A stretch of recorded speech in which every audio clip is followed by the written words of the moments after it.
ابو ہریرہ رضی اللہ عنہ نے بیان کیا کہ ایک صحابی رسول اللہ صلی اللہ علیہ وسلم کی خدمت میں حاضر ہوئے اور عرض کیا کہ یا رسول اللہ صلی اللہ علیہ وسلم، میرے اچھے سلوک کا سب سے زیادہ حقدار کون ہے؟ آپ صلی اللہ علیہ وسلم نے فرمایا کہ تمہاری ماں ہے۔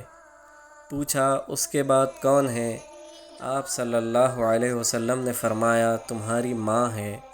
انہوں نے پھر پوچھا کہ اس کے بعد کون؟ نبی کریم صلی اللہ علیہ وسلم نے فرمایا کہ تمہاری ماں ہے۔ انہوں نے پوچھا اس کے بعد کون ہے؟ نبی کریم صلی اللہ علیہ وسلم نے فرمایا کہ پھر تمہارا باپ ہے۔ والدین حسن سلوک کے سب سے زیادہ مستحق ہیں۔